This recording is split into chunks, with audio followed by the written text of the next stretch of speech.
sadar ternyata mungkin saya adalah orang terakhir yang dilayani Oma di rumah sakit saat Oma yang membantu perjalanan Mama selama hidup. Di sini ada adik Mama, ada saudara Mama, bahkan ada teman Mama, teman sejati yang dulu dititipin Papa untuk menjaga Mama. Dan ini luar biasa. Akhirnya kita bertiga putuskan untuk hari ini untuk kita berterima kasih kepada orang-orang yang sudah ada di musim hidup Mama. Dan bukan itu saja, pesan terakhir Mama sebelum tutup mata hari Kamis waktu selesai di perjamuan kudus sama Bapak dan Ibu Gembala dari CKMCC, Mama pesannya singkat, masak. Pesan sama Nina, masak. Pesan sama Natali, masak. Katanya akan ada orang banyak. Kita bingung sebenarnya. Dan hari ini terwujud, kita semua masak. Amin, haleluya. Agak kelelahan sih, baru selesai jam 2. Dan kemarin kita belanja warawiri, terus kita usahakan ingat, oh iya ya Mama suruh masak. Oh ternyata terjadi hari itu. Dan bukan itu saja, mungkin orang tua kami bukan orang tua yang cukup berada secara dunia, tetapi orang tua kami mewariskan legacy untuk melayani Tuhan. Dan hari ini yang ada di sini semua kami akan melayani Tuhan, dan nanti kakak saya juga yang akan menyampaikan firman Tuhan. Jadi mohon maaf untuk hamba-hamba Tuhan. Memenuhi tempat ini kasih dari Bapa surgawi, kasih dari Yesus mengalir di hati, membuat damai di kasih dari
memperingati dan merayakan hidup dari Nyonya Rena yang sudah bersama-sama dengan Engkau di surga.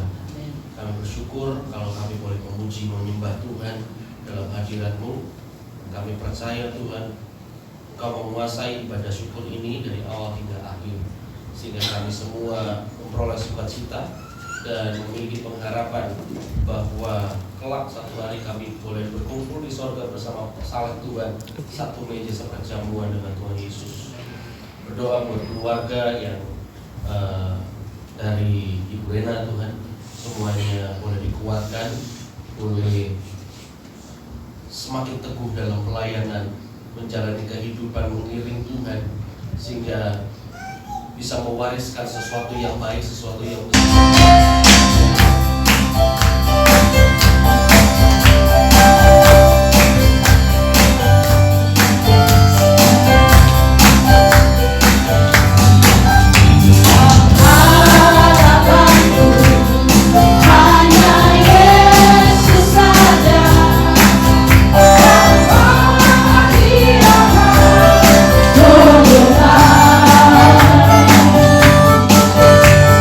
Dia adalah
Persib ini sudah seperti keluarga.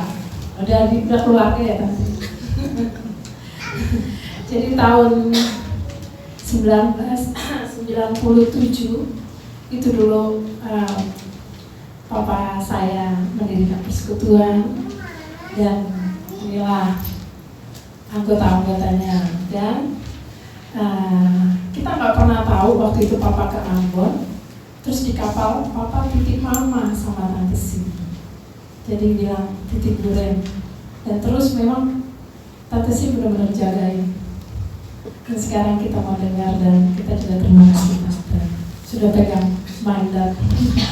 Baik.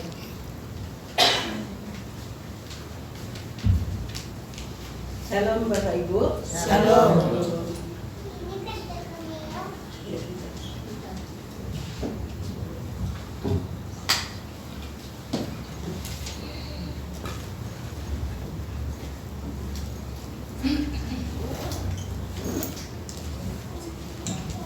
Ya, tes. Sebelum saya menyaksikan tentang Bapak dan Ibu Rena, saya minta ponakan saya, adik kekasih kami, Natali dan Dina, mari kita bernyanyi bertiga. Bapak Ibu yang dikasihi Tuhan, inilah lagu yang tidak bisa kami lupakan, dan ini favorit kami ya. Ketika almarhum Bapak Tom masih ada, juga Ibu Rena dan saya juga adik-adik yang sudah seperti anak-anak saya sendiri. Mereka ini, saya jangan out frame. Nah, mereka ini kami bukan seperti lagi ya, tetapi kami sudah saudara di dalam Tuhan. Ya, kami sudah keluarga Allah. Kalau 1997 kami diperkenankan Tuhan untuk bisa bertemu dengan keluarga Warere dan Ibu Reina Makadiansa. Itu adalah kehendak Tuhan. Itu kesaksiannya nanti akan saya berikan. Tapi sebelumnya, inilah lagu yang sangat-sangat lagu kesayangan ya, favorit almarhum dan almarhumah. Indah rencanamu Tuhan. Permisi Pak Gembala, Bu Gembala.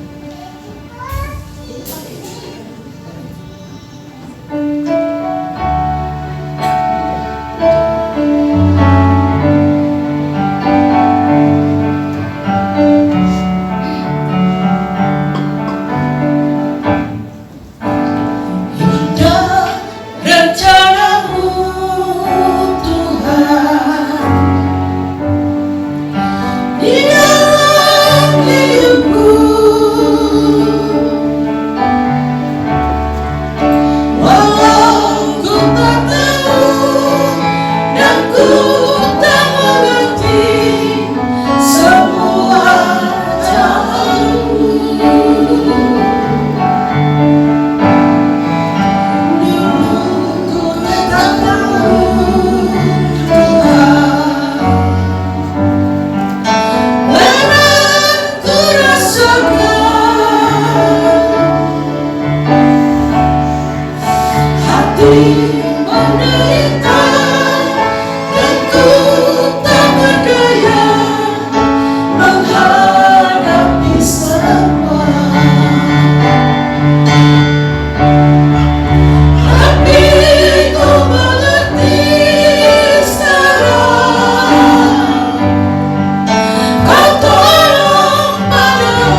indah rencanamu.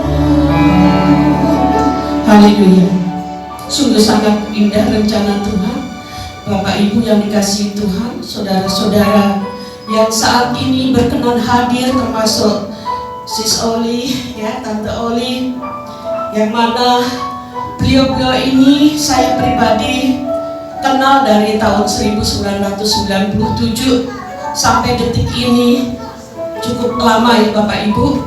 Tapi yang paling mengesankan bagi saya, betapa almarhumah Sis Reni ini termasuk wanita tangguh, hamba Tuhan yang militan, yang luar biasa.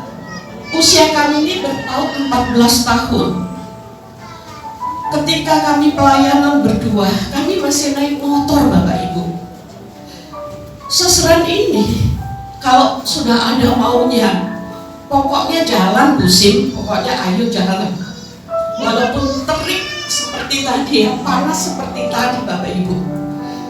Kami sampai tertawa berdua karena alamatnya itu tidak jelas yang waktu kami mau pelayanan tahun 97. Kami pelayanan selain kami itu ada persekutuan doa di Palem Indah.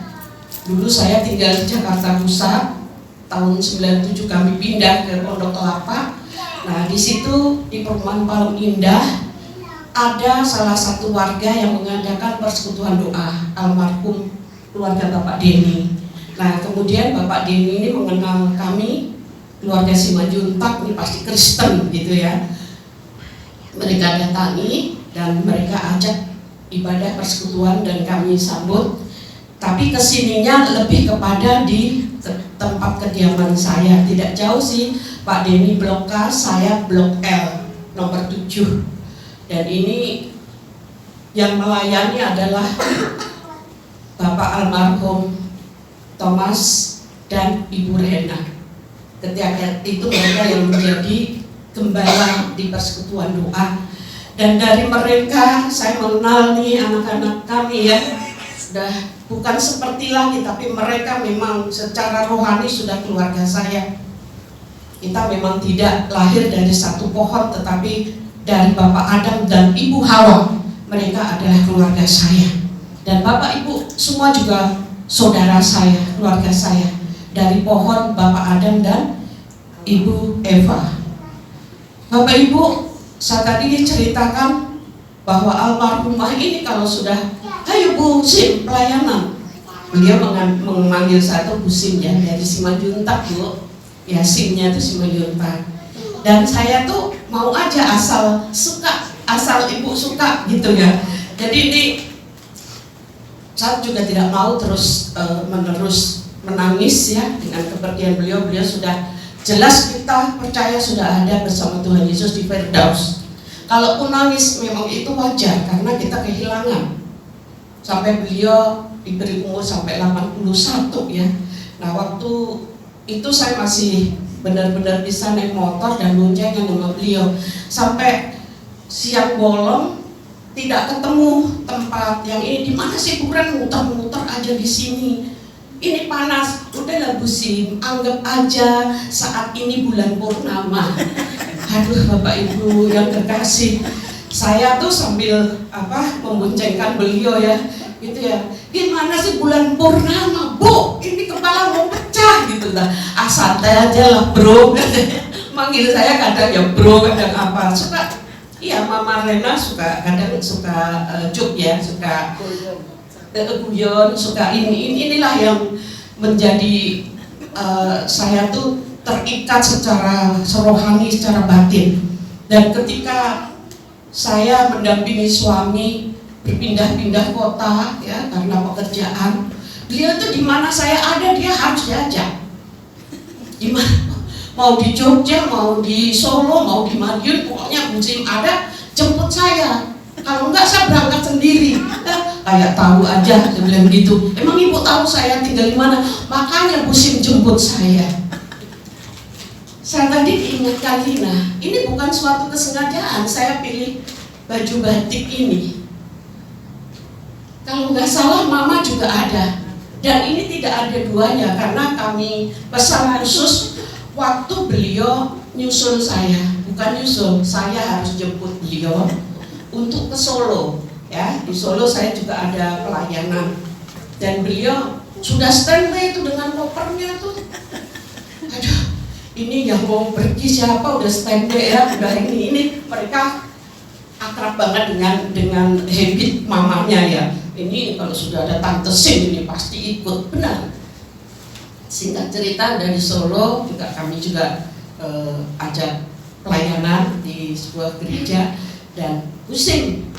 Aku mau yang kembaran sama Busim. Kebetulan ini tidak pasaran batiknya. Saya kan dulu ada butik gitu ya, butik online. Ya Buran milih yang mana? Ini Busim. Dan hanya 2, nggak ada lagi di Indonesia yang punya seperti ini.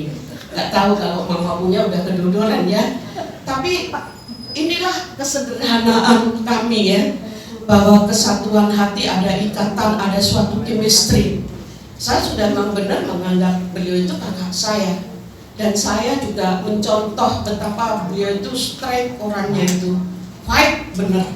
Tuh kalau sudah, ayo Bu ke sana. Kalau kita nggak boleh kita bukan ingkar ya, terlambat dikit nggak boleh. Gitu, itu bisa berangkat sendiri. Nah itu merupakan suatu yang tidak bisa saya lupakan. Waktu itu beliau minta ke Goa Doa di Ungaran, ke Ungaran. Nah suami saya masih di proyek, masih usahakan mobil, gitu ya. Udah siap gitu pagi-pagi ya. Ini memori ya Bapak Ibu ya, betapa beliau itu punya karakter yang sungguh-sungguh tough gitu ya, kuat karakternya almarhum Ibu Rena ini. Sampai dia tuh mau lu ngomong sama suami saya, Pak Sim, jadi nggak kita ke Ungaran? Terus kalau nggak jadi biar saya berangkat sendiri. Waduh, penuh ancaman. Suami saya sabar karena sudah tahu beliau itu ya, ini ya pengen sekali. Tunggu sebentar ya Ren, saya akan lihat dulu mobil proyeknya dipakai atau tidak. Tapi puji Tuhan waktu itu kami pergi, ada mobil gitu. Oh seneng banget. Dan kami sama-sama berdoa ya di Goa Doa. Itulah pribadi beliau yang luar biasa, dan saya salut dengan perjuangan beliau sehingga anak-anak, adik-adik saya ini juga melayani di ladang Tuhan semua. Ya mungkin mereka tidak pernah tahu, tapi saya yang sering berdoa ya, berdua gitu ya, bagaimana mendoakan putra-putrinya itu. Beliau tidak mau putra-putrinya itu jauh dari Tuhan. Beliau maunya putra-putrinya juga bekerja di ladang Tuhan, kesuksesan, kesehatan. Dan itu mungkin anak-anak mungkin nggak pernah tahu, tapi saya jelas tahu karena saya mitra doanya waktu itu. Nah, mohon maaf ketika beberapa tahun saya belum sempat bertemu beliau itu juga, kalau nggak salah sama Pak Naldi ya, sama Bu Lina itu minta untuk ketemu Tante Sim dengan kondisi yang masih kurang begitu sehat. Mereka datang dan saya kaget ya ini ya, itu terakhir. Terus kemudian habis itu saya tidak bertemu karena kesibukan saya kan juga harus kuliah onsite ya. Saya ngambil kuliah lagi di teologi STT, dan itu kebanyakan onsite Pak Gembala di Kelapa Gading. Pulangnya kadang sudah malam gitu ya, karena jauh saya harus naik jeting. Itu agak terputus komunikasi. Tetapi saya tidak pernah terputus mendoakan beliau. Kami ketemu mereka waktu ada saudara kekasih kami juga meninggal baru 2 bulan yang lalu. Di situ saya tanya Mama bagaimana ya, Mama masih kondisinya sama. Ya udah kita doakan yang terbaik buat Mama. Sampai kemarin saya pernah pokoknya mimpiin beliau lah terakhir gitu ya, mimpiin beliau, tetapi mimpinya itu dalam kondisi kami pelayanan yang ada lucu-lucunya, itu yang naik motor yang itu ya. Nah itu jadi cukup kaget aja ketika Lina mengabari Mama sudah di pangkuan Bapak di surga. Puji Tuhan, Bapak Ibu terima kasih. Itulah kesaksian saya tentang sosok beliau dan sosok dari Bapak Tom, saya tadi dengar Lina juga masih ingat bahwa Pak Tom di tengah ombak, di tengah gelombang, waktu Pak Tom sama almarhum Dodi masih di kapal, tengah malam, kalau nggak salah 1:30 malam. Beliau nelpon, waktu itu bukan Android ya, kita punya cuma SMS waktu itu ya, bisanya SMS, dan beliau tuh, saya pikir canda tadinya, pusing. Saya masih ingat persis, saya titip Sisren, anggap dia itu saudarimu, anggap dia itu sismu. Saya bilang, Tom nggak boleh ngomong kayak gitu, saya bilang gitu. Enggak, saya serius, Busim. Saya titip Sisren. Pokoknya Sisren saya titipkan di tangan Busim. Nah di situ saya baru benar-benar serius. Tadinya saya pikir canda gitu. Patung di tengah lautan kok ngomongnya seperti itu. Ini saya serius. Dan kemudian pernah saya sampaikan kepada anak-anaknya waktu itu, Papa nitipin Mama ke Tante Sik. Dan sejak saat itu memang saya sering ketemu Bu Ren, sering pelayanan baru. Dan sosok beliau ini memang sosok panutan, perjuangannya perlu diteladani oleh anak dan cucu-cucunya. Terima kasih, ini kesaksian saya secara langsung. Tuhan Yesus memberkati dan kita semua percaya beliau sudah ada di dalam bebas bersama Tuhan Yesus. Haleluya. Silakan.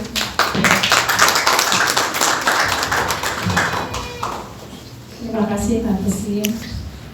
Karena hari itu juga Pak Gembala yang berinisiatif karena datang ke rumah untuk komsel di rumah, dan ternyata itu komsel terakhir. Dan kita lihat betapa Tuhan baik. Tuhan dengan perjalanan Mama yang musim demi musim selalu dilingkupi oleh orang-orang yang mengasihi Tuhan, yang taat akan Tuhan. Terima kasih. Di sini juga saya bersyukur karena ada tante saya. Tadi saya nggak mau kenalin dulu karena masih ada satu adiknya. Ternyata nggak ada. Jadi ada adik Mama satu-satunya perempuan, Tante Olivia. Ya.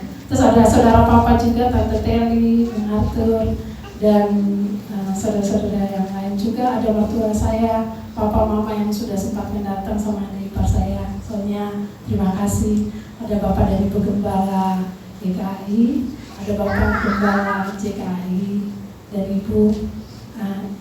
Tadi saya bilang Pak Gembala, Pak Michael, kita ambil alih dulu ini karena kita semua yang mau melayani keluarga Mama. Jadi kita sama sekali nggak kontak hamba-hamba Tuhan. Karena kemarin kita sudah merasakan betapa Tuhan baik memakai hamba-hamba Tuhan untuk melayani keluarga kami. Dan saat sekarang kami yang Mama suruh untuk melayani gantian, diberkati untuk memberkati. Puji Tuhan. Sekarang ada lagi yang ini adalah apa ya? Anak rohani Mama ya kalau saya bilangnya, jauh-jauh dari Tambun. Ibu Deborah. Ini juga tahun 90-an ini. Luar biasa, saya panggil dulu deh. Ibu Deborah dan timnya ya. Shalom Bapak Ibu semuanya. Puji Tuhan, ada ibadah syukuran yang diadakan oleh keluarga dari Ibu Rena. Saya percaya ini semua untuk mengingatkan saya, anak-anaknya, dan bahkan semua jemaat mungkin yang mendengar bagaimana kehidupan beliau semasa hidupnya. Jadi awalnya saya bertemu dengan Ibu Rena itu sebenarnya dari Bu Natali ya. Oh bukan, tetangga saya ya, tetangga saya depan rumah ada jual nasi uduk sebenarnya. Jadi saya dengar ada puji-pujian, saya datengin. Saya tanya, Ibu Kristen ya? Saya bilang gitu, karena saya pada saat itu masih ya belum hidup dalam pemulihan gitu ya. Dari informasi dari tetangga saya Bu Yanti yang ternyata juga adalah ibu rohaninya, anak rohaninya dari Bu Rena, saya dikenalkan dengan Natali.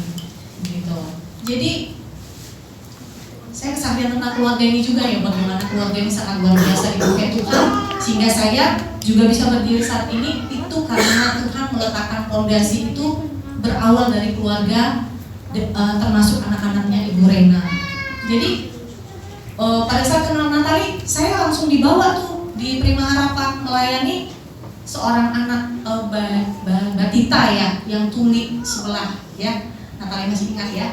Terus waktu kita mau doakan, justru saya yang dilawat Tuhan di situ. Saya itu nggak pernah berdoa menangis seperti itu sebelumnya kan. Saya juga bingung ini ada apa gitu. Ternyata Tuhan memang sangat luar biasa melalui puji-pujian yang saat itu Natali bawakan sambil main gitar gitu. Saya dijamah oleh Tuhan. Nah, dari Ibu Natali saya dikenalkan dengan keluarga anak-anak Ibu Rena, termasuk Ibu Rena. Bahkan untuk pelepasan ya, maaf ya Bapak Ibu, untuk melayani saya pelepasan pun, kalau Lina ingat sama waktu itu saya ingat Naldi masih pelayanan untuk menangani saya waktu itu komunikasi dengan Naldi lewat handphone. Jadi saya dilayani keluarga Bu Rena ini memang luar biasa gitu. Dan akhirnya saya dipertemukan dengan Ibu Rena. Disitulah memang awal pembentukan saya yang sangat luar biasa. Ketika ketemu dengan anak-anak Ibu Rena, semua indah dan manis, gitu kan? Karena anak-anak Ibu Rena memang semua lembut-lembut, gitu. Tapi ketika saya ketemu dengan intinya, ibunya, di situ saya mengalami, wah benar-benar lah. Tapi puji Tuhan, dengan gemblengan Ibu Rena kepada saya merasakan itu perubahan besar yang Tuhan berikan dalam saya. Saya nggak tahu berdoa.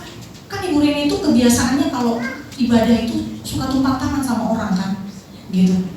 Dikit-dikit tumpang tangan, dikit-dikit tumpang tangan. Tapi jangan salah Bapak Ibu.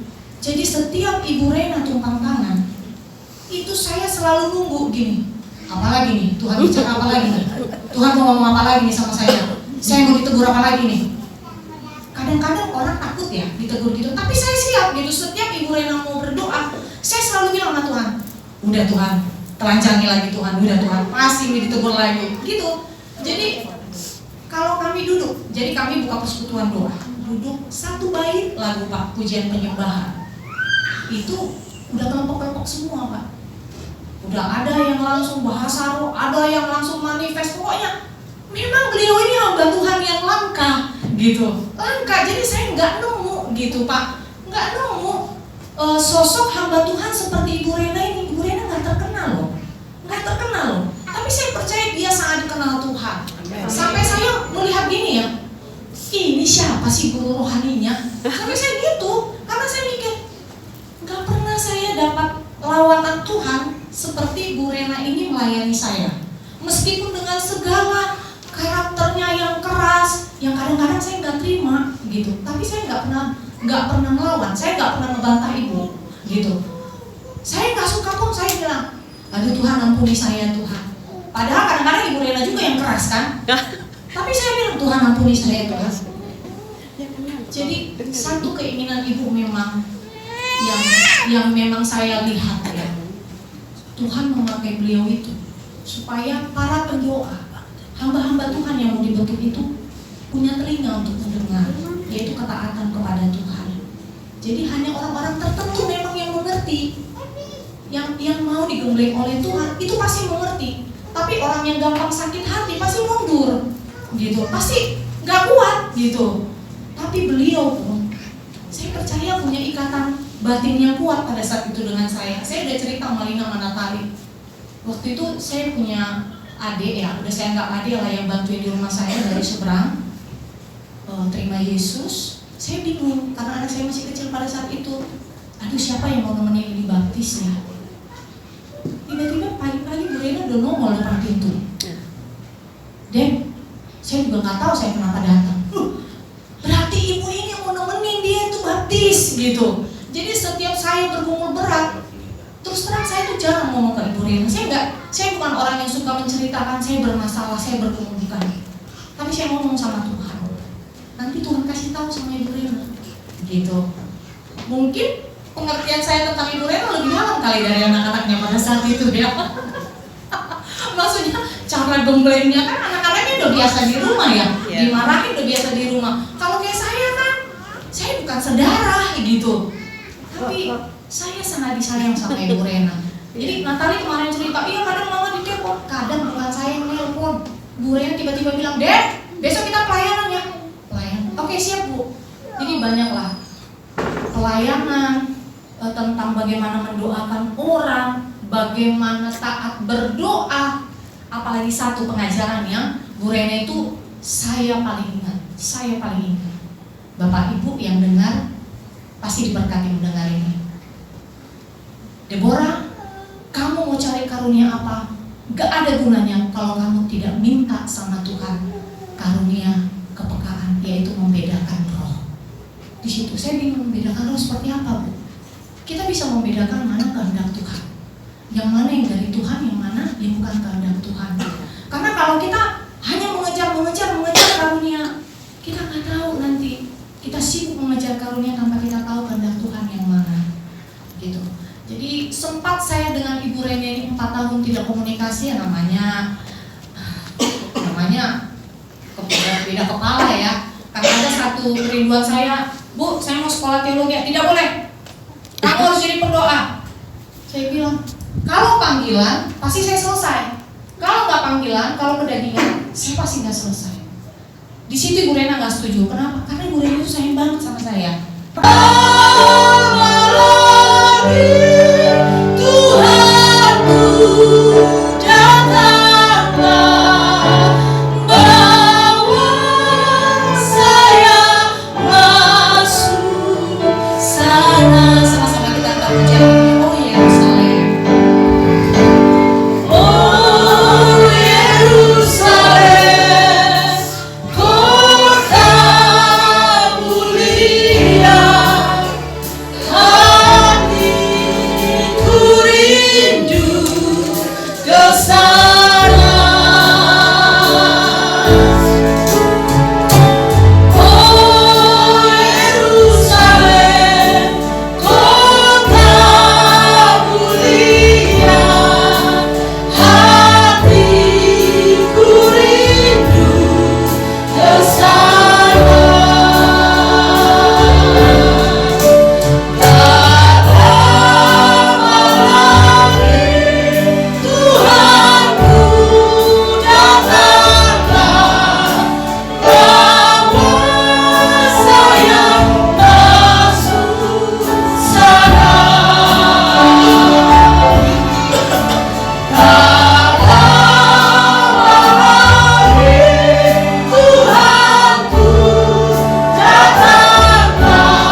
Saya lahir di keluarga Ibu Rena.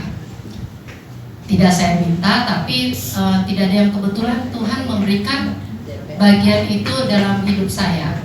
Jadi keluarga saya ini dari dulu-dulunya sudah Kristen.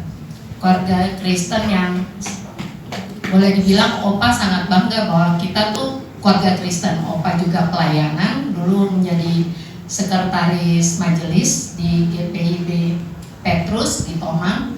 Oma juga sangat aktif di gereja, dan itu diwariskan pada kami semua. Kami menjadi keluarga Kristen. Tapi pada saat itu ya saya ikut-ikutan bangga, kita Kristen gitu kan. Orang Kristen nih kalau hari Minggu Oma menekankan kita lebih keren gitu kan. Kalau ke gereja baju kita bagus gitu. Beda dengan orang-orang yang tidak ke gereja. Hanya sebatas itu pada saat itu. Saya menjadi Kristen warisan. Diajarkan berdoa, iya. Diajarkan firman Tuhan, iya. Tetapi saya lebih banyak untuk kehidupan saya pribadi ya. Saya tidak tahu nih kalau sepupu saya juga mengalami atau tidak. Tapi saya pribadi jadi mengenal Tuhan itu Tuhan yang agak mengerikan. Jadi kalau bikin salah, hati-hati, ngana berdosa, masuk neraka, hukuman. Itu aja yang saya tahu, bahwa jadi orang Kristen pikul salibnya ternyata seperti itu. agak mengerikan gitu ya. Jadi kalau bukan anak baik-baik, ini bandel. Tapi namanya saya, kebetulan kakak di atas saya ini kakak mereka, itu laki-laki dua-duanya. Saya cukup dekat dengan mereka karena kami kumpul di rumah Oma Opa. Kebetulan kami bertiga yang kumpul di rumah Oma Opa, 3 cucu pertama lah. Saat itu kami agak membangkang, nggak agak sih, sepertinya memang kami pembangkang. Jadi apa yang Oma bilang, masa iya sih gitu kan. Jadi kami tuh agak ya bisa dibilang bandel banget lah. Dan ini turun untuk anak-anak dan cucu ya. Saya bangga sekali dengan Tom dan Rina punya anak-anak. Dan tadi firman Tuhan itu, coba satu kali ya, Natalia lihat kuburan papa mama saya, kakak-kakak saya, itu yang saya tahu. Ayat Kolose 2 ayat 7. Jujur katakan, setiap kali lihat rest and peace, rest and peace. Kalau saya dia hidup daripada Reina, itu mau dikatakan ada satu advance the same as Jesus, so nederig en so goed. Ya, dia punya hidup itu apa? Dia mau ikut Yesus, dia mau seperti Yesus. Tapi memang itu sudah menjadi contoh dan teladan. Sehingga saya ini jujur katakan saya jealous sama Tom dengan Reina punya anak-anak. Haleluya, haleluya, ku menang. Haleluya, dia bangkit.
Kami mengenal keluarga pelayan Tuhan ini 2023 yang lalu.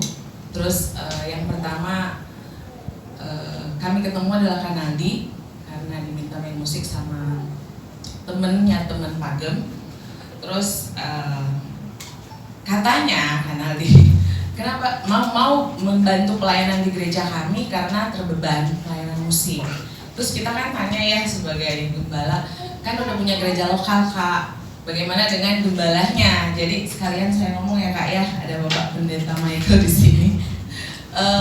Udah aman, udah izin juga, udah ngomong lah sama gembala. Aku tapi nggak tahu ya Pak, ngomong sama Pak Michael atau Pak Gembala apa Galaksi. Oke, saya juga baru kenal lebih tahu gereja ini tuh pas akhir-akhir ini. Dan dari keluarga ini juga saya juga banyak, dan saya kenal pertama Kanaldi, tapi banyak cerita dengan Kalina. By phone sering ngobrol, on-site sih jarang ya kayak, lebih ke online, lebih ngobrol-ngobrol di telepon. Dan dari keluarga ini saya melihat memang tujuan Tuhan Yesus di muka bumi itu bukan satu gereja ya. Banyak dalam satu tubuh ada banyak anggota, semuanya tujuan memenangkan jiwa.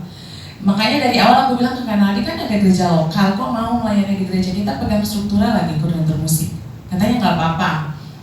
Dan jadi akhirnya kesini sampai hari ini dari kesaksian Oma, kenapa saya panggil Oma karena saya ketemu kita familiar panggil Oma, ternyata memang itu tujuan Tuhan. Kita nggak bawa nama brand gereja masuk surga, amin. kita bawa diri kita sendiri, bawa jiwa kita sendiri dengan seperti kata Ibu Deborah tadi, nanti kamu ke surga bawa mau lapor sama Tuhan Yesus, berapa jiwa yang kau menangkan, itu intinya. Nah, dan sekarang semuanya Tuhan izinkan mengenai musim hidup juga saya banyak belajar dari Kalina, dari obrolannya. Masing-masing kita punya musim kehidupan, sampai kami mengenal keluarga ini adalah musim kehidupan kami yang baru, karena sampai sekarang juga jadi kurator musik di gereja kami, banyak bantu, dan akhirnya sampai suatu titik sekarang saya tahu tentang Oma dari Kalina pertama kali, cerita banyak.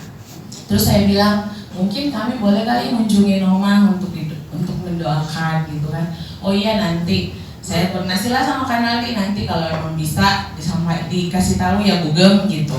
Dan ternyata memang kami tidak pernah datang ke apartemen. Tapi hari Natal kemarin tahun 2025 24 Desember Oma datang ibadah di gereja kami di Grand Sudi Cikarang. Pertama kali tatap muka dengan Oma saat itu aku lupa ulang tahun Kalina yang tahun lalu ya. Kalina undang saya tapi saya nggak datang. Kalina bilang supaya bisa sekalian ketemu dengan mama, kenalan. Terus akhirnya banyak kesibukan dan akhirnya kami nggak bisa datang. Jadi ketemu Oma pertama kali di ibadah Natal tanggal 24 Desember.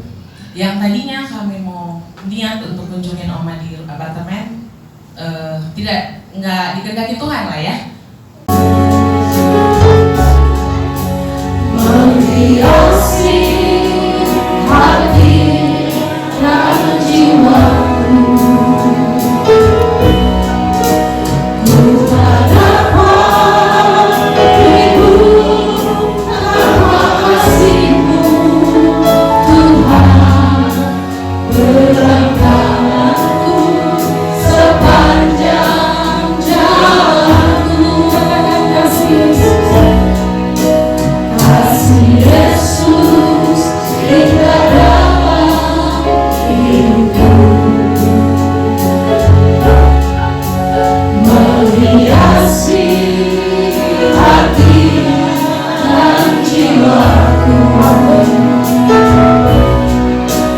Ku tak dapat hidup tanpa kasih-Mu, Tuhan.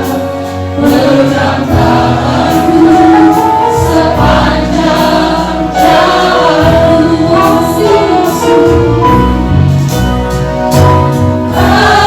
kasih Yesus mengalir dalamku, seperti sungai yang tak pernah berhenti. Kasih Yesus memperbaiki hatiku, dalam kasih-Mu ku merasa terus.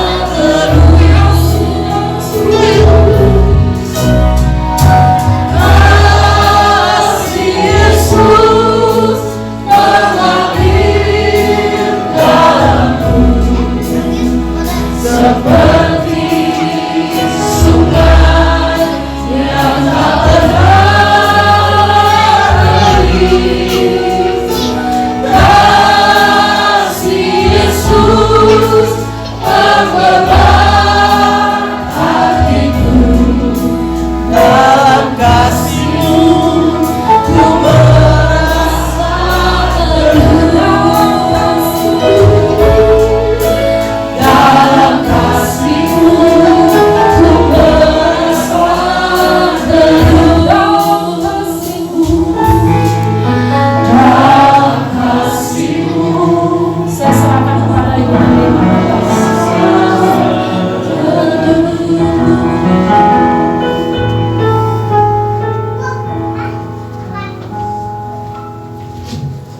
Kita tundukkan kepala, kita tutup mata kita buka telinga kita.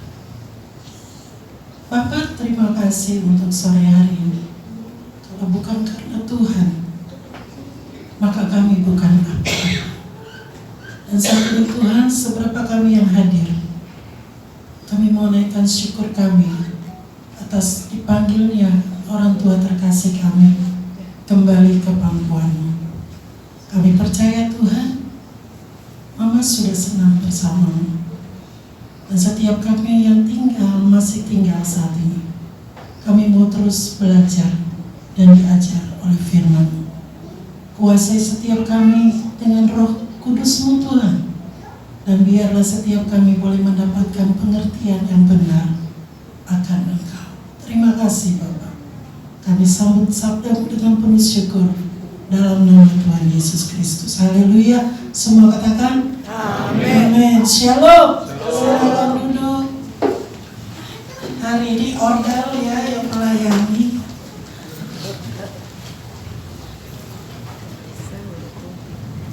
Saya memuji Tuhan, saya bersyukur untuk semua boleh hadir di tempat ini.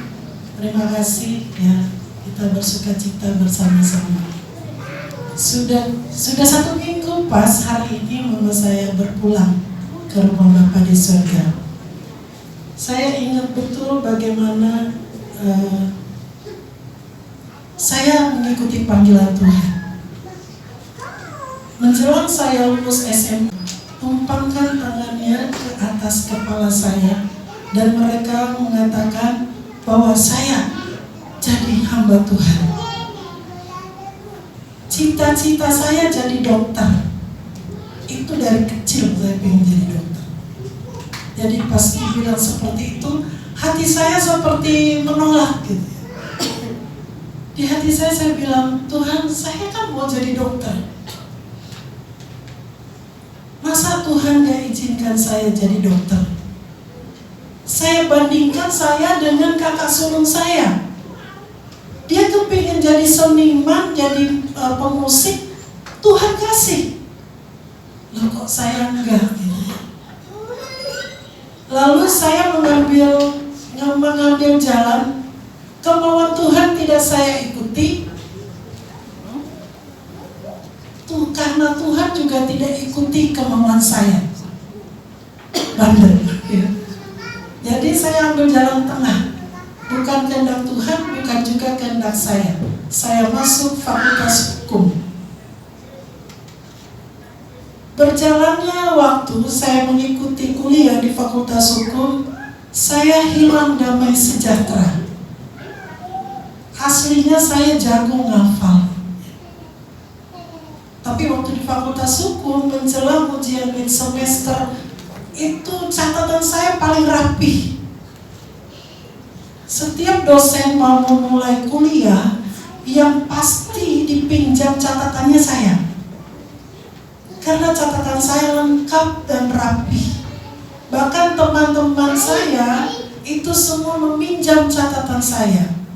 Tapi yang ajaibnya, yang saya tulis tidak pernah bisa masuk ke kepala saya. Sampai akhirnya saya nyerah. Saya sadar bahwa Tuhan memanggil saya jadi hambanya. Dan saya memutuskan untuk tinggalkan fakultas hukum dan saya berniat untuk sekolah teologi. Untuk membekali saya sebagai hamba Tuhan. Orang pertama yang saya sampaikan adalah mama saya. Saya bilang sama mama saya, Mas, saya udah gak mau lagi gak sejahtera di fakultas hukum. Saya mau teologi. Saya takut sama Tuhan. Saya gak kuat lawan panggilan Tuhan. Tapi satu, Mas, saya takut sama papa. Karena papa saya paling anti dengan orang yang main-main sekolah. Yang bermain-main dengan sekolah. Hari itu papa saya menganggap saya mempermainkan sekolah. Saya tidak lagi pergi ke kampus fakultas hukum. Saya di rumah sore hari. Papa tanya saya, kenapa gak kuliah? Saya gak berani jawab. Tapi waktu saya bilang mama saya, bahwa saya mau ikut panggilan Tuhan, mama saya bilang begini, tenang, nanti mama yang bilang sama papa. Sejak saat itu, papa saya akhirnya bisa menerima saya, oh saya harus jadi hamba Tuhan. Dan sampai saat ini saya boleh ada saat ini berdiri di sini, itu tidak lepas dari pengaruh mama saya. Saya bersyukur. Dan waktu di rumah sakit, saya sempat ucapkan terima kasih Ma, karena mama saya bisa sekolah teologi, karena mama saya jadi hamba Tuhan. Dan sekarang, sampai sekarang, bahkan sampai Tuhan Yesus datang, saya akan terus sebagai hamba Tuhan. Minta maaf, saya agak emosional. Seperti tadi Ibu Deborah saksikan, mungkin anak-anaknya tidak tahu, anak-anak mama. Tapi mama selalu berdoa buat anak-anaknya. Dan doanya terjawab. Kerinduan orang tua kami adalah anak-anaknya melayani Tuhan semua. Sekarang kami tinggal bertiga. Dari berenam tinggal bertiga. Tiga-tiganya semua melayani Tuhan sesuai dengan talenta yang Tuhan kasih, sesuai dengan karunia yang Tuhan kasih. Dan saya ingat bagaimana kalau saya habis melayani, habis berkhotbah, mama bangga sekali. Mama selalu senyum. Dari mana nih habis pelayanan, Ma?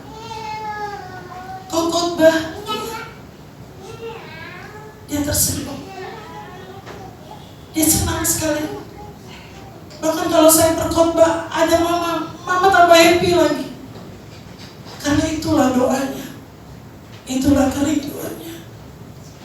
Dan saya juga bersyukur, ya, saya lanjutkan cita-cita mama, kerinduan mama. Saya tuangkan ini juga ke anak saya. Nah, kalau Bapak Ibu lihat tadi yang di depannya di sini itu putri saya. Kalau yang WL-nya tantenya, adik saya, jangan salah ya. Puji Tuhan. Kita membuka firman Tuhan sama-sama. Kolose 2 ayat 7. Saya undang kita semua bangkit berdiri dan menghormati firman Tuhan. Kolose 2 ayat yang ke-7.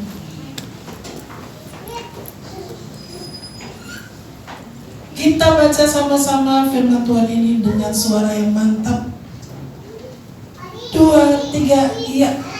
Hendaklah kamu berakar di dalam Dia dan dibangun di atas Dia. Hendaklah kamu bertambah teguh dalam iman yang telah diajarkan kepadamu, dan hendaklah hatimu melimpah dengan ucapan syukur. Amin. Terima kasih, Tuhan Yesus memberkati. Silakan duduk. Yang pertama katakan, hendaklah kamu berakar di dalam Dia dan dibangun di atas Dia. Bapak Ibu, kami anak-anak mama dan papa, sejak mama dan papa lahir baru, ya, mengalami pemulihan dari Tuhan, maka hidup kami dituntut untuk berakar di dalam Tuhan. Jujur seperti adik saya tadi katakan, bahwa orang tua kami tidak meninggalkan warisan harta, warisan materi, no.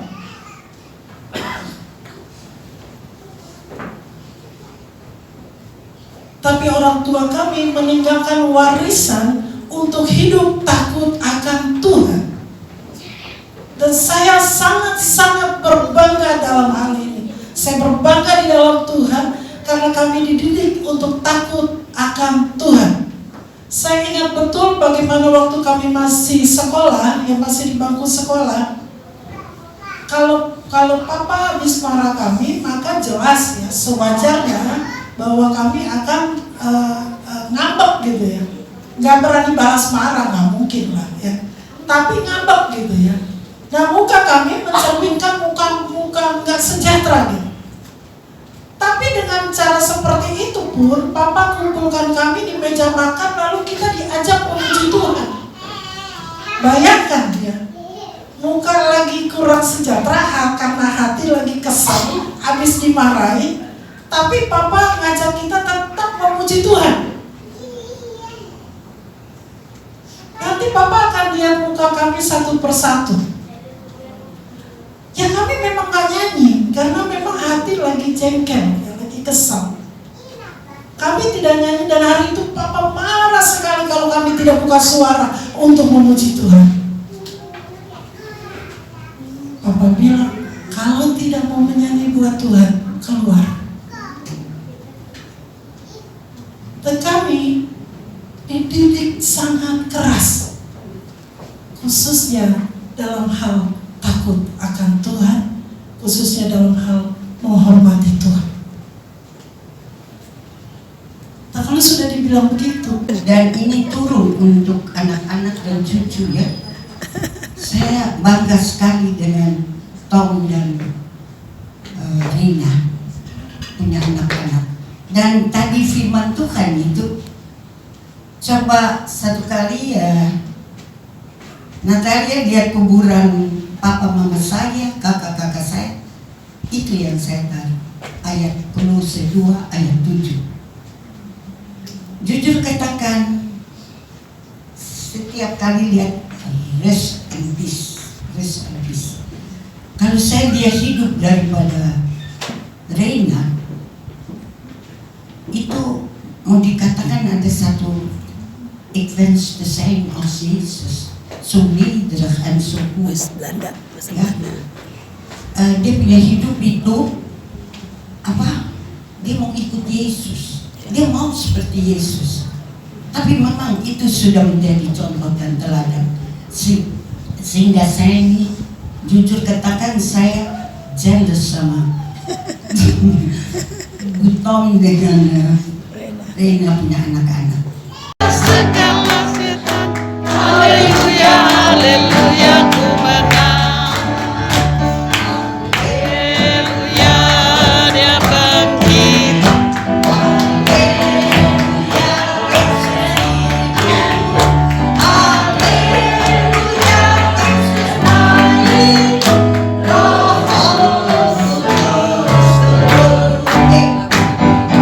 Yesus itulah satu-satunya penolongku yang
terima kasih untuk sore hari ini. Kalau bukan karena Tuhan, maka kami bukan apa-apa. Dan saat ini Tuhan, seberapa kami yang hadir, kami mau naikkan syukur kami atas dipanggilnya orang tua terkasih kami kembali ke pangkuanmu. Kami percaya Tuhan, Mama sudah senang bersamamu. Dan setiap kami yang masih tinggal saat ini, kami mau terus belajar dan diajar oleh firman-Mu. Kuasai setiap kami dengan Roh Kudus-Mu Tuhan, dan biarlah setiap kami boleh mendapatkan pengertian yang benar akan Engkau. Terima kasih Bapa. Kami sambut sabda-Mu dengan penuh syukur dalam nama Tuhan Yesus Kristus. Haleluya. Semua katakan amin. Shalom. Silakan duduk. Hari ini order ya yang melayani.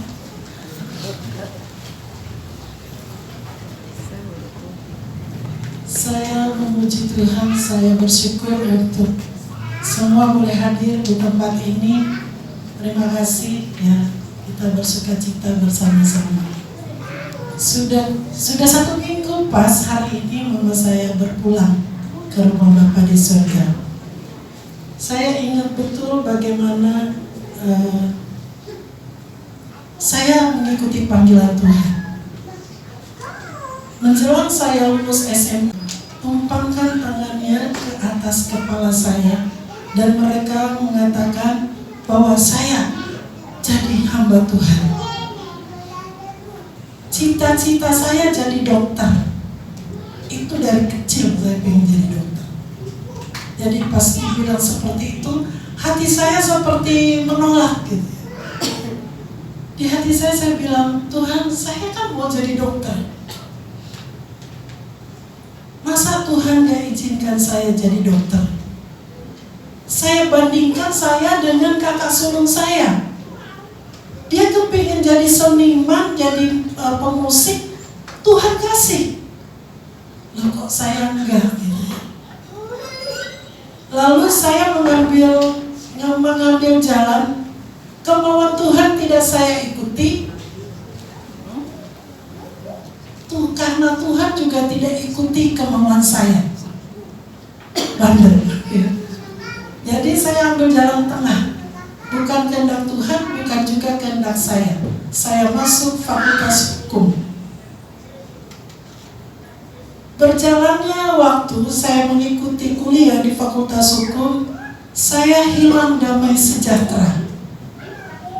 Aslinya saya jago ngafal.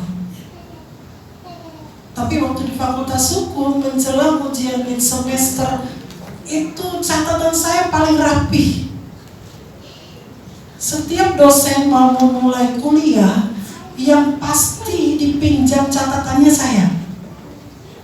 Karena catatan saya lengkap dan rapi. Bahkan teman-teman saya itu semua meminjam catatan saya. Tapi yang ajaibnya, yang saya tulis tidak pernah bisa masuk ke kepala saya. Sampai akhirnya saya nyerah. Saya sadar bahwa Tuhan memanggil saya jadi hambanya. Dan saya memutuskan untuk tinggalkan fakultas hukum dan saya berniat untuk sekolah teologi. Untuk membekali saya sebagai hamba Tuhan. Orang pertama yang saya sampaikan adalah mama saya. Saya bilang sama mama saya, Mas, saya udah gak mau lagi gak sejahtera di fakultas hukum. Saya mau teologi. Saya takut sama Tuhan. Saya gak kuat lawan panggilan Tuhan. Tapi satu, Mas, saya takut sama papa. Karena papa saya paling anti dengan orang yang main-main sekolah. Yang bermain-main dengan sekolah. Hari itu papa saya menganggap saya mempermainkan sekolah. Saya tidak lagi pergi ke kampus fakultas hukum. Saya di rumah sore hari. Papa tanya saya, kenapa gak kuliah?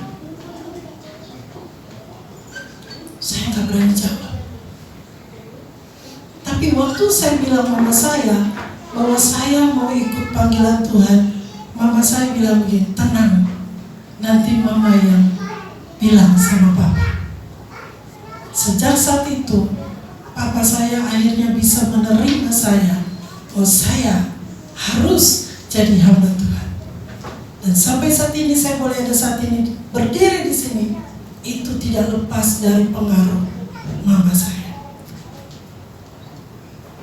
Saya bersyukur. Dan waktu di rumah sakit, saya sempat ucapkan terima kasih Ma. Karena mama, saya bisa sekolah teologi. Karena mama, saya jadi hamba Tuhan. Dan sekarang, sampai sekarang, bahkan sampai Tuhan Yesus datang, saya akan terus sebagai hamba Tuhan. Minta maaf, saya agak emosional. Seperti tadi Ibu Deborah saksikan, mungkin anak-anaknya tidak tahu, anak-anak mama. Tapi mama selalu berdoa buat anak-anaknya. Dan doanya terjawab. Kerinduan orang tua kami adalah anak-anaknya melayani Tuhan semua. Sekarang kami tinggal bertiga. Dari berenam tinggal bertiga. Tiga-tiganya semua melayani Tuhan sesuai dengan talenta yang Tuhan kasih, sesuai dengan karunia yang Tuhan kasih. Dan saya ingat bagaimana kalau saya habis melayani, habis berkhotbah, mama bangga sekali. Mama selalu senyum. Dari mana nih habis pelayanan, Ma?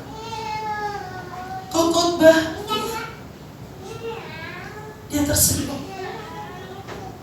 Dia senang sekali. Bahkan kalau saya berkhotbah, ada mama tambah happy lagi. Karena itulah doanya, itulah kerinduannya.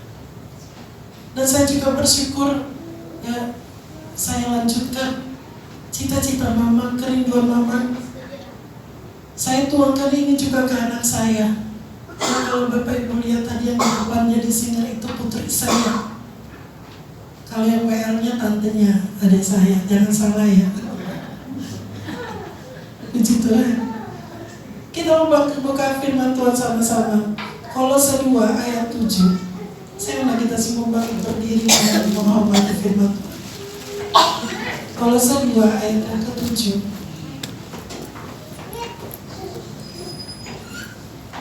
Kita baca sama-sama firman Tuhan ini dengan suara yang mantap. 2, 3, iya. Hendaklah kamu berakar di dalam Dia dan dibangun di atas Dia. Hendaklah kamu bertambah teguh dalam iman yang telah diajarkan kepadamu, dan hendaklah hatimu melimpah dengan ucapan syukur. Amin. Terima kasih, Tuhan Yesus memberkati. Silakan duduk. Yang pertama katakan, hendaklah kamu berakar di dalam Dia dan dibangun di atas Dia. Bapak Ibu, kami anak-anak mama dan papa, sejak mama dan papa lahir baru, ya, mengalami pemulihan dari Tuhan, maka hidup kami dituntut untuk berakar di dalam Tuhan. Jujur seperti adik saya tadi katakan, bahwa orang tua kami tidak meninggalkan warisan harta, warisan materi, no.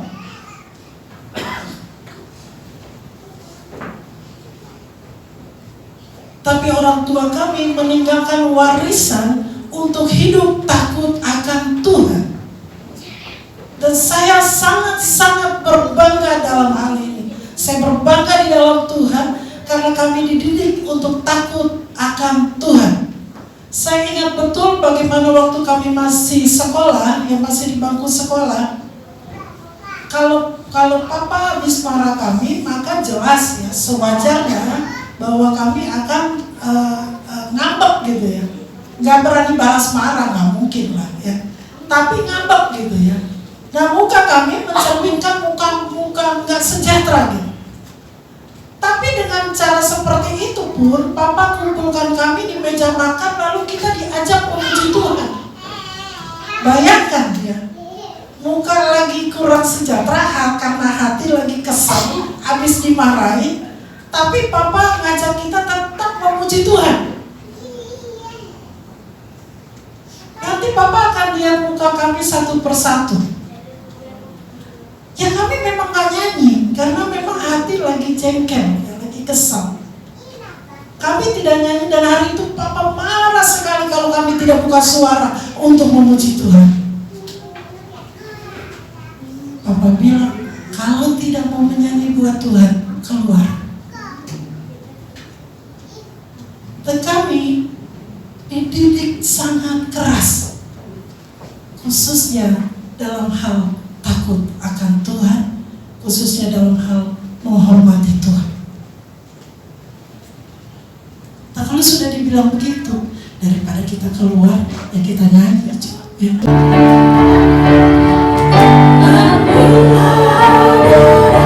Ini lagunya Om Tom.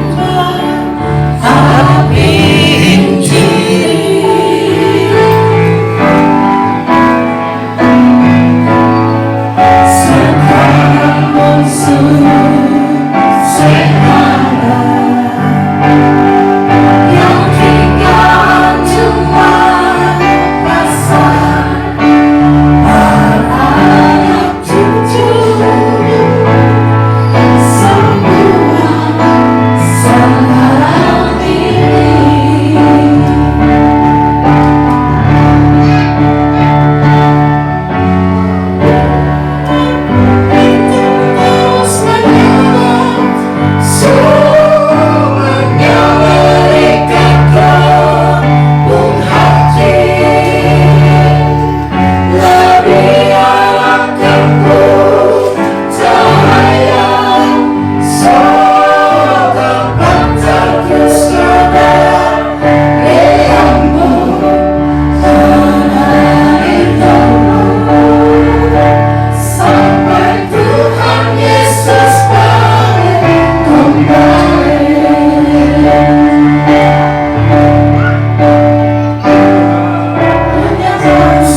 menyerahkan diri mereka.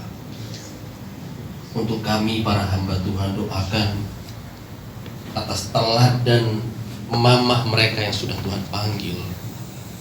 Oleh sebab itu Tuhan, kami hamba-hambamu dan jemaat yang hadir di tempat ini, anak-anak Tuhan, pelayan Tuhan, kami mengangkat tangan kami, mendoakan setiap mereka supaya berkat yang Tuhan berikan kepada mama mereka yang sudah bersama Tuhan, yaitu berkat hak istimewa untuk melayani, kiranya menjadi bagian mereka juga. Mereka bahkan mendapat 2 bagian roh, sehingga keturunan yang ketiga, ke-7, ke-10 terus melayani Tuhan.